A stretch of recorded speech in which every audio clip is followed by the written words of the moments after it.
Unleash the power of knowledge and connect with the heartbeat of the African diaspora.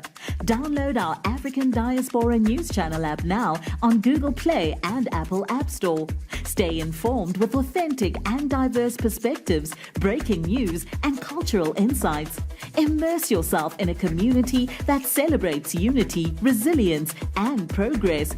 Experience the vibrancy of the diaspora at your fingertips. Don't miss out. Empower your perspective today. Search African Diaspora News Channel and join the conversation. We are now living, I think, in a day and age of enlightenment. I want y'all to watch this video of a young white woman take her people from here to there and everywhere. Check it out.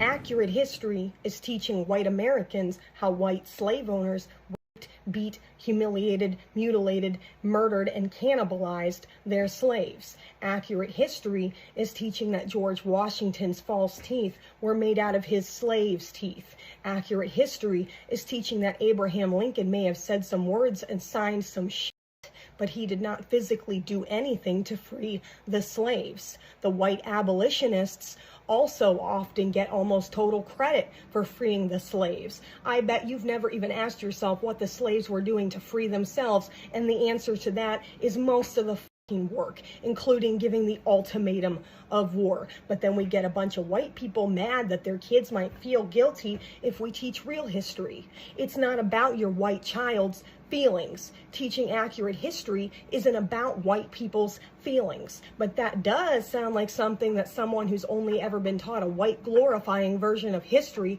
would counter with.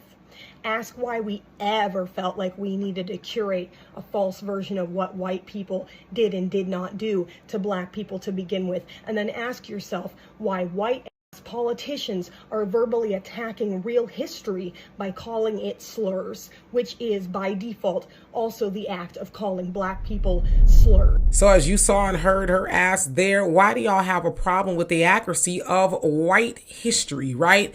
And all the things that white people did to black people. She also talked about what Abraham Lincoln did or did not do when he was a president, right, for black people. She also talked about them not wanting to teach their children the real history of what they have done to black people. And you know what? I absolutely love it. I do not have a problem with one thing that she said. And as I have said, and as has been said before, that it is going to take them to wake their people up. But I say that it's enlightenment because somewhere, somehow, that young woman sat down somewhere and was like, word?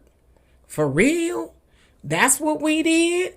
And it bothered her to the point to where she needed to get on her soapbox and talk about it. And if you could see the anger in her face and hear it in her voice, she was mad. She was mad that her people think it's all right to, sanitize what has been done to black Americans. She's mad. And I'm glad that she's mad because she's feeling a tiny bit of what we feel. But even with that tiny bit of anger that she has, she is going to get out there and teach, even if it's just one of her people, the truth. And then that one person is going to go and spread the word and so on and so forth. It's not that it's ever been not true, right? It's just been hidden, like she says. But now that we are really starting to talk about it more, and listen, we've always talked about it, but now that we have these social media platforms and stuff, we can really give it some conversation because it ain't our platforms, right? But we're giving it enough to where a lot of people outside of our community is saying, wait a minute, what are they saying? Our people did what? Oh, let me go and investigate that. And so that woman right there, she dug in some history book somewhere, talked to somebody in her family, something, and it disturbed her to the core to where she couldn't just sit on it and say, well, that was history. She's getting out there and she's teaching and she's dragging her people and letting them know, nah, we need to teach the real history. And that's the history of what our people have done to people who didn't deserve it. So anyway, y'all let me know what you think of that. And for more insightful commentary, please subscribe to this channel and my channel, Demetra